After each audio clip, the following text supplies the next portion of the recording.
well, I work in an outpatient setting. I used to work in an inpatient setting where hijab, but I guess because, I mean, I deliver care, I try to help people, and when people see that I'm, a compassionate person, they don't, it's like the hijab almost disappears.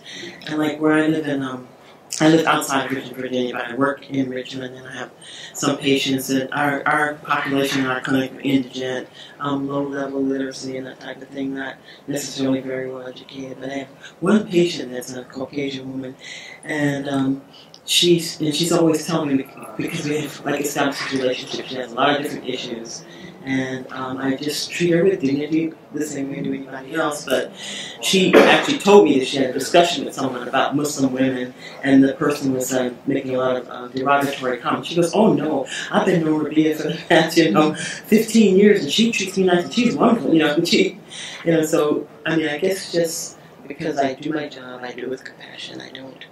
I don't have to preach, just the way I deliver care. It just kind of makes the hijab almost disappear. People look at me like a human. That's what you just said. And a lot of people have asked me in my workplace, "You're Muslim, why don't you wear hijab?" Right. So, I tell them that, that's personal choice. And I think a Muslim in a workplace, like we have about 65 therapists, physical therapists and occupational therapists, and I'm the only Muslim in this, big hospital. And that's, with that story, with my supervisor standing up for me, that tells you that it's the way we act, the way we handle ourselves in society, how we stand out being a Muslim versus, if you're praying right there 5 times a day, at your workplace. But it's the way, your actions, that speaks louder than anything else. So I think with what you were saying, we're not going to change the world, just like that. It's just going to have to be with our actions, little steps, and then prove to the world that, we're not bad people. Briefly, I want to add one quick thing to what he was saying, Dr. Malik. It was after this 911, and we are having, Brother Rashid used to have a Muslim civil rights organization, and we are having fundraiser for that. And Jesse Jackson Jr. was the speaker.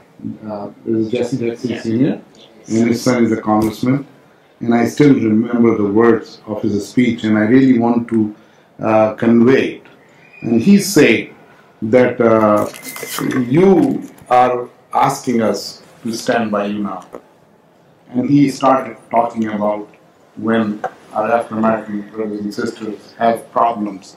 And he was asking, when this happened, where were you? When this happened, where were you? When we were going out to protest for this, where were you?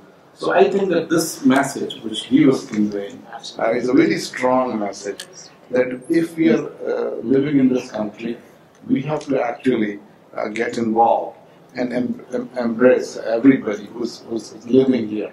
Honestly, I used to do talk show, and there's some very serious reality that among Muslims, we are divided in different groups. And sometimes I'm very hurt because, there are mosques where only African American brothers and sisters go.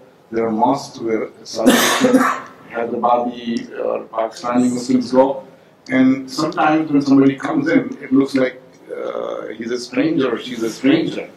And this is not the teaching of Prophet Muhammad sallallahu alaihi wasallam, and this is not the teaching of Islam, where we are all one race, one ummah. So I really want to convey the people who are living in the United States, and I have almost passed my life, but the young people should always think that it's not that you're giving away your customs, it's not that you're giving away your religion. It's actually the way that you're showing what your religion is, that you are Muslim, and Muslims love, they don't hate. So you talk, I'm sorry. Thank you. After 9/11, we had memorial there, or the candlelight memorial, right after 9/11. So I was part of it, and we had a huge Muslim community that went there. A lot of sisters were there with the hijab on. And I remember out of nowhere, this guy gets up on top of the podium. He wasn't even speaking.